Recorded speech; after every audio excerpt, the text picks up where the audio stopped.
Warning, this series gets kinda gory later on, and also uses some sexual situations to advance relationships. If you do not like this stuff, you have been warned. Triforce of Doom presents Fandubs of Doom. Today's story is I Have Vacation Days by the Shadow Brony. Chapter 1, Something's Burning. Thomas Lancaster spun in place and took in the sights and sounds of MCM London Comic Con. Truly, it was heaven on earth for a man like him. Beside him was a pair of twins, one his best friend, the other her brother. The three of them had decided to do a group cosplay this year, or at least try for one, and had gone as, respectively, Alucard of Hellsing Ultimate, Ceres Victoria, and Schrodinger. So, Chloe, what are we going to do today? Thomas asked, looking around from behind orange-tinted sunglasses. Chloe smirked. Same thing we do every day, Thomas. Try and take over the world. Bah!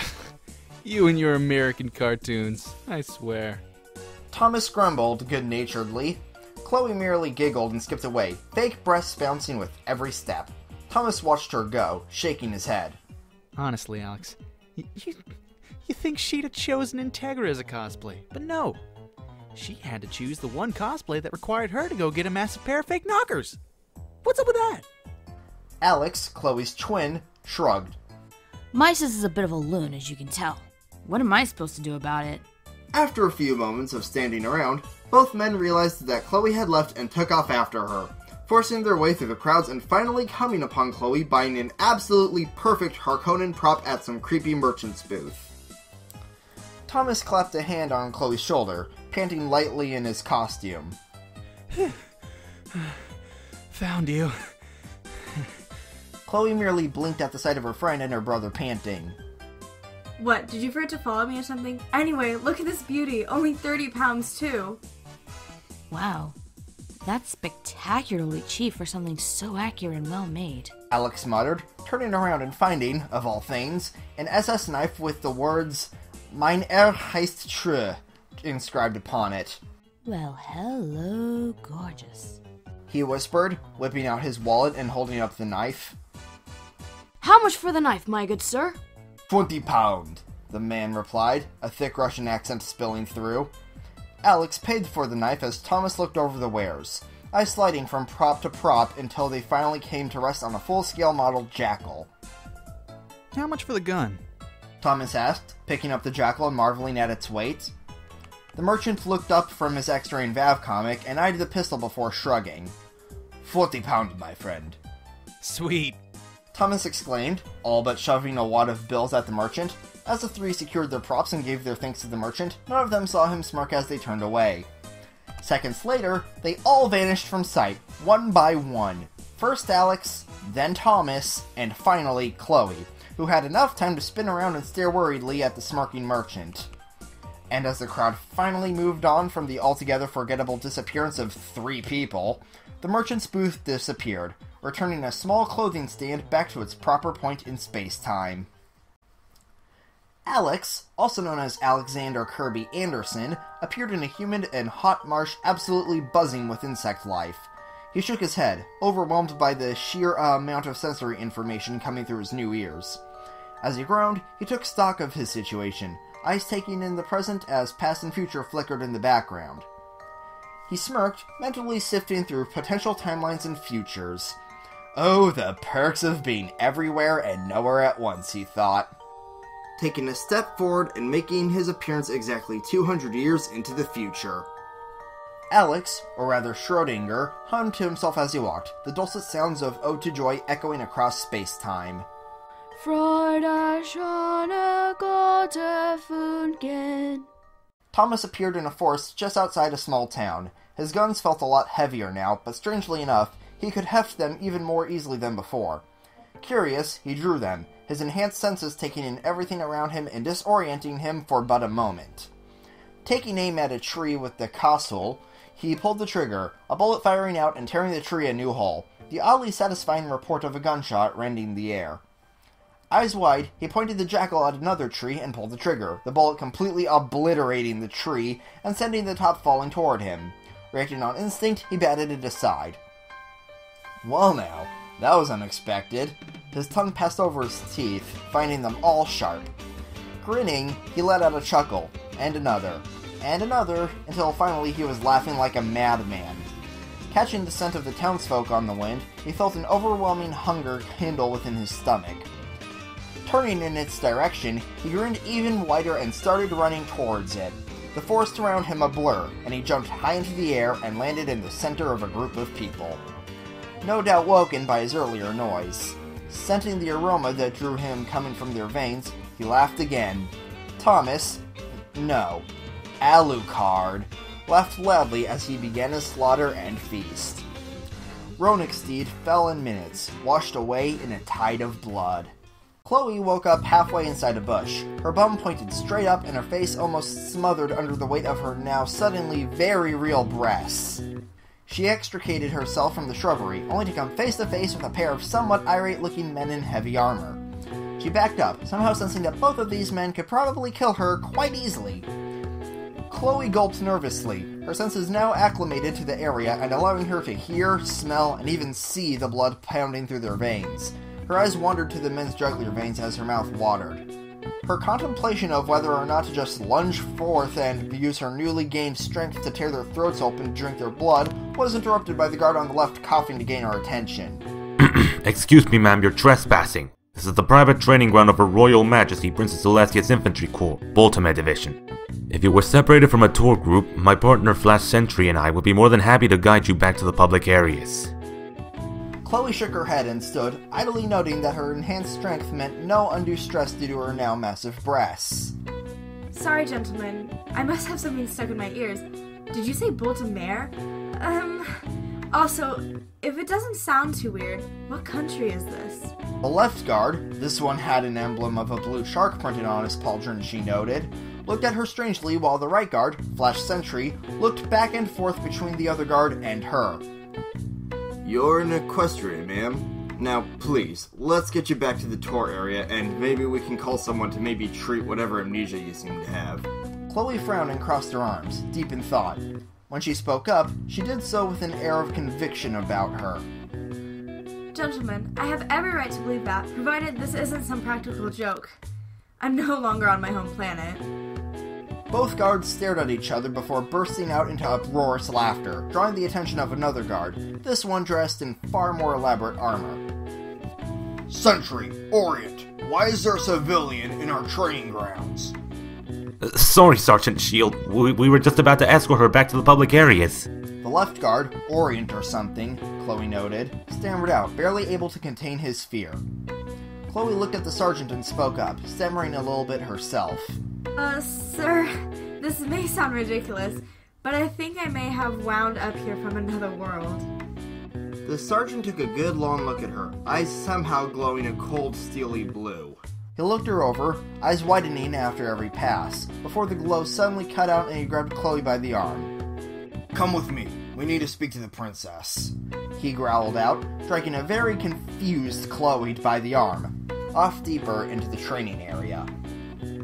Flash Sentry and his fellow new recruit, Squalus Orient, looked at each other in confusion before simultaneously shrugging and continuing on their way back to the barracks. Alucard chuckled as he tossed his latest victim aside and turned to the only remaining occupant in the room, the wife of his latest meal. Grinning, he slowly walked towards the woman cowering in fear in the corner. Please, no. His grin only widened at her terrified pleading. Grabbing her by the throat, he picked her up and pressed her against the wall, tearing her shift off and dragging his tunnel on her smooth skin. Grabbing her arms and lifting them above her head, he opened his mouth and exhaled on her throat. Letting her beg a bit more, he clamped his jaw shut, his teeth tearing through her flesh and allowing her warm blood to flow down his throat. He let out a low groan as he drank, soon draining her completely and tossing the limp body aside. Still grinning, he walked outside, savoring the carnage he had created yet again. The last 30 years he'd done nothing but slaughter and feast, leaving bodies impaled on whatever he could find to impale them on. Sniffing the air, he caught a pair of new scents, and they smelled delicious and powerful. Letting out a dark chuckle, he sat down on a chair surrounded by corpses as a makeshift throne, awaiting the new arrivals. From the sky descended two sisters, one shining gold with righteous fury, the other with a navy blue aura of pure, icy hatred. Celestia and Luna touched down upon the scorched earth and glared at Alucard. Both sisters were armed and armored in their respective themes of sun and moon, and as they issued their silent challenge to Alucard, they drew their weapons. Celestia pulled forth a massive broadsword of glorious shining sunfire from the air, as Luna traced out a silvery bow of moonlight and took aim at Alucard's grinning form. Celestia spoke, words echoing across the desolate town. "No life, King! We stand before you today to defeat you once and for all. Surrender now, and we may spare your life, as is dictated by the Knight Codex of the throne of Princess Platinum." Luna said nothing, and merely glared further, a shaft of moonlight sliding into place on her bow and forming into a gleaming arrow. Alucard was silent for a moment before a chuckle escaped him, followed by another, and more until he was laughing madly. "Well, aren't you a classy pair of sisters?" He grinned as he stood from his seat, looking over the very attractive goddesses. "I'll enjoy drinking your blood, my darling Nemesis." His form began shifting as he raised his gloved hands, sigils glowing on them. "I am the bird of Hermes." His form further shifted as a fell power could be felt in the air. "Here standeth the bird of Hermes, eating my own wings." Before Alucard could fully release his own power, both Celestia and Luna nodded at each other and floated into the air, a brilliant glow surrounding the both of them as a set of 5 stone orbs flashed into existence behind them.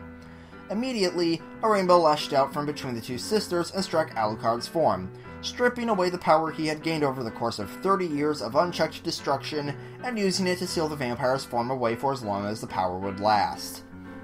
With a last scream of pure hatred, Alucard was silenced, possibly never to wander Equestria's surface ever again. Twilight Sparkle, protege of Princess Celestia herself, fled through the gardens of Canterlot Castle, a mob of angry, older Academy students chasing after her. "We deserve to be Princess Celestia's students more than you low-born scum!"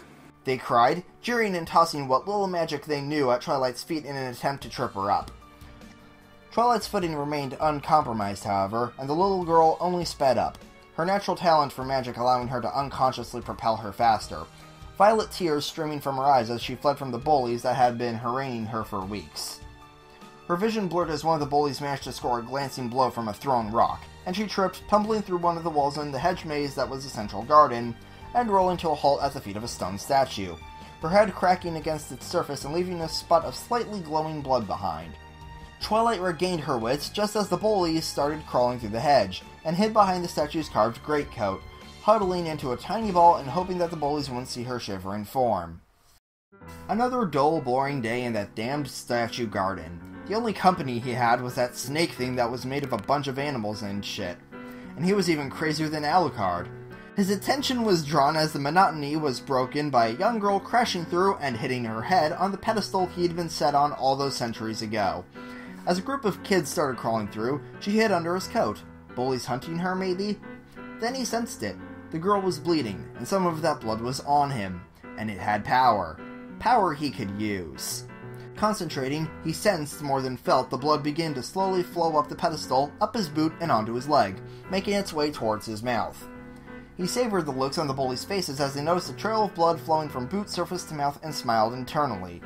When the blood finally reached his mouth, he grinned for real, the stone cracking and splintering until it finally burst off in a spray of shrapnel. The rest of his stone casing soon followed as Alucard took his first steps of freedom in over 1,500 years. He grinned maliciously at the bullies and drew Jacqueline Castle from his coat. "Run," he whispered, barely audible to the bullies. They ran, tripping over themselves in their haste to get away. Alucard sniffed in disdain and turned back to the fearful form of Twilight.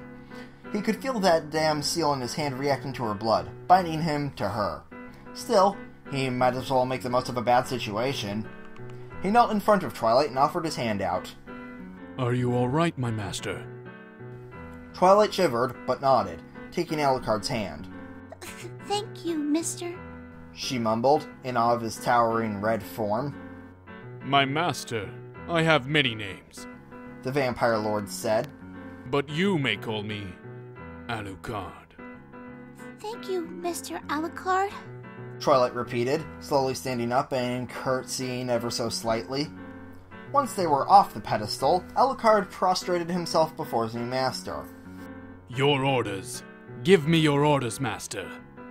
Shall I slay your tormentors? I have their scents. I can hunt them down and slaughter them without a moment's hesitation or a hint of regret. I am a monster in his cage, and you hold the key. He looked up at her. My sight finds the target. My hand holds the weapon. My magazines are full. I can chamber the bullets. I can pull back on the bolt, and I can release the safety. But it is your will that commands the killing. So what will you do? What are your orders, my master? Twilight shrank back, clearly afraid of Alucard's words. Please, don't hurt him. Just take me home. Alucard was disappointed at being forbidden from spilling and drinking blood, but orders were orders. Standing again, he offered her his hand. As you command, my master. I will see you home safely. Looking skyward, he noticed the rapidly approaching solar goddess. Twilight's eyes immediately widened in relief as she saw her mentor of about 3 weeks descend from the sky, clothed in a resplendent white dress. Princess Celestia! She cried. I made a new friend! Celestia's eyes turned to Alucard in his opened hand, noticing the seal etched into the back of his other hand. Her eyes narrowed as she strode forth, stopping a few scant meters from the pair. So it would seem. Celestia murmured, tapping a manicured nail on her chin.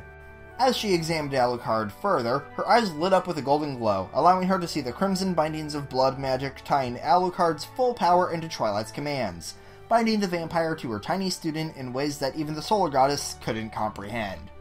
She shook her head and offered Twilight a brief smile. And I'm very proud of you for that, Twilight. Why don't you head back into the castle for now? Meet me back in my study? I need to have a word with your new friend here. Twilight nodded and scampered off, quickly finding her way out of the hedge maze. Celestia turned back to Alucard. So, No Life King.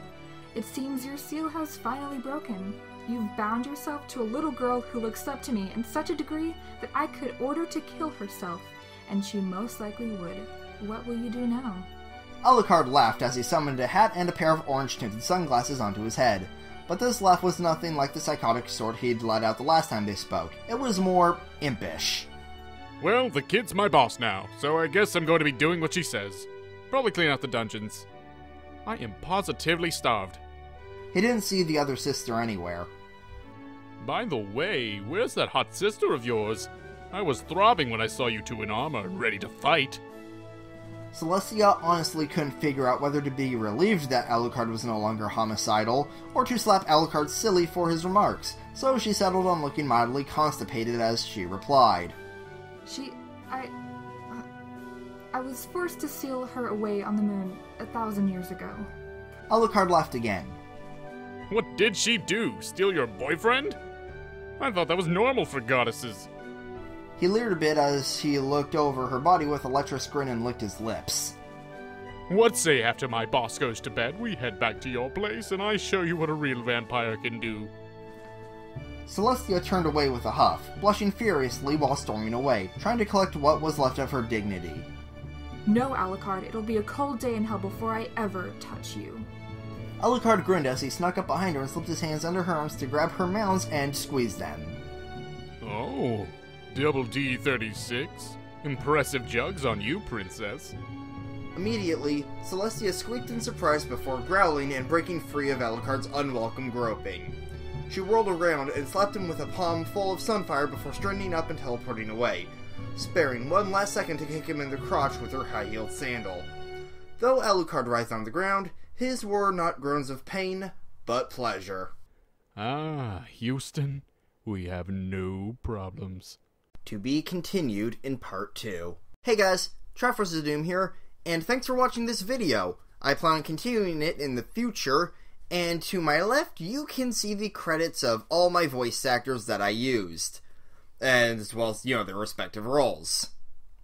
If you are interested in auditioning for Chapter 2, stay tuned for I will let you know when that audition page comes up, mainly for when I'm ready to start working on Chapter 2 alongside all my other videos. Also, stay tuned for after all this for a bunch of bloopers from me, the people who used my mic, as well as Alucard. So, yeah. This has been the Triforce of Doom. Peace out. Alex muttered, turning around and finding, of all things, an SS knife with the words, Mein Herr heißt True, inscribed upon it. My apologies to any German viewers who know that I butchered that, because, good God, I'm pretty sure I butchered that. Whatever, I don't speak German. Twilight's eyes immediately widened in relief as she saw her new mentor of about 3 weeks descend from the sky, clothed in words. Twilight's eyes immediately widened. Twilight's eyes immediately widened. I can read. Why can't I talk? So it would seem. I'm very proud of you for that, Twilight. Why don't you head back into the castle for now? Meet me back in my study. I need to have a new word with your friend here. Fuck.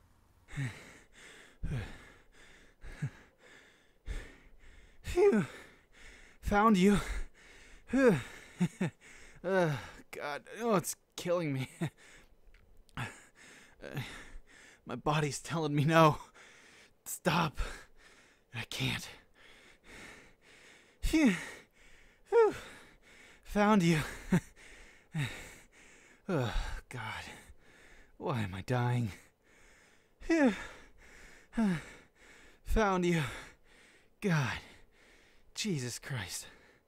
Like I literally did like 50 jumping jacks and like ran in place for like 25 seconds. So I'm actually tired. Whew. I hope the authenticity is good. Found you. Okay, that's good. I'll enjoy drinking your blood, my darling Nemesis. I'll enjoy drinking your blood, my darling Nemesis. I'll enjoy drinking your blood, my darling Nemesis. I'll enjoy. Droy again. Why is Droy? Stay in Fairy Tale. I'll enjoy drinking your blood. What is going on? What is... seriously? I'll enjoy drinking your blood, my darling Nemesis. I'll enjoy drinking your blood, my darling Nemesis. I guess that'll have to do. I gotta save my voice, otherwise it'll crack. Oh no. My master. I'm so stubborn. I don't want to go get water, but I know I need it. My sights finds the target. My sights? Ooh. Double D36. Impressive jugs on you, princess. Even though it's probably Japanese breast sizes, which are a double D36 in Japanese breast sizes is actually like a C negative. I don't know. I just know they're smaller, okay? Don't judge me. I have the hiccups.